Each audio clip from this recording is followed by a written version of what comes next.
sometimes, I mean, things get shared and reshared 100 times. Sometimes it's hard to even know where the original source was. If you just found it, some random site, they might not quote anyone. You might just think that site made it, basically. And that happens way more often than not, I think. You know, you see something on a website, it doesn't have any kind of credit given to anyone else, and so you just assume it's theirs.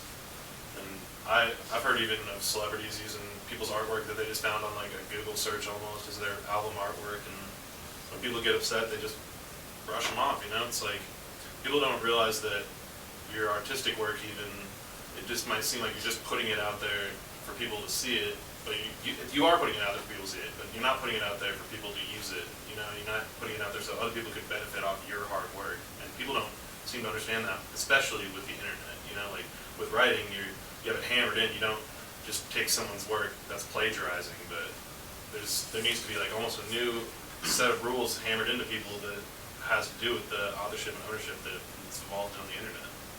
That's interesting because that's kind of like the inverse of what I usually talk about in terms of like remix culture and how people are sort of reappropriating text for their own like either fun or sometimes commercial uses, because I follow like gaming a lot, so I'm used to like Let's Plays and sometimes non-professional reviews, like, you know, just from an independent channel, those being the subject of like copyright debates. But then I don't usually think about it on the other side, where it's like maybe just like some small individual whose work is being used either by like celebrity without consent, or just being used by other like people who aren't really professionals or aren't really like major players in any sort of media scene using their work.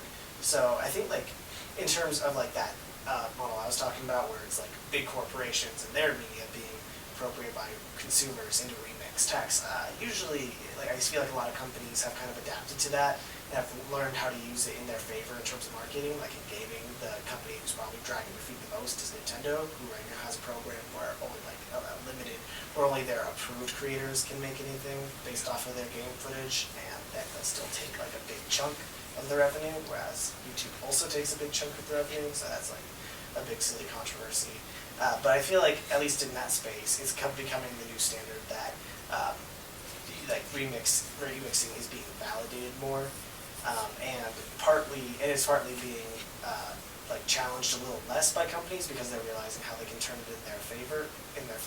But then in terms of like just like regular writers, like writers or content creators who aren't part of any big corporation or anything, they don't really have the ability to like try to turn it in their favor, and sometimes it's more difficult to like even just like reach out to a guy and be like, hey, would you like at least reference like this is my artwork or something, because they can't really take legal action and maybe the guy will just ignore it. Whereas if it's like Sony knocking on your door, it's like, hey, you know, make sure that you attribute this Sony somehow, then you know people are going to take notice. But I feel like people just aren't as well equipped to kind of defend their own intellectual property when they're just like some small individual guy. I think part of the problem is that, you know, part of our copyright law as it sits is, you know, goes back to a time before we had computers and had rampant digital technology and the ability to do the remix culture. We have the Digital Millennium Copyright Act, but I feel like, you know, it's just a patchwork system that doesn't really reflect what's going on in today's culture with all this. And so, you know, we have you saying that people take content, they remix it, use it for their own purposes, you know, sometimes they get author's consent, sometimes they don't go about doing that. And then Anthony, you were saying that people don't understand copyright and how to go about gaining authors' permission before they start using content. They just kind of use it in a nonchalant fashion, you know, oh, it's no big deal. And I feel like the bridge between the two is fair use.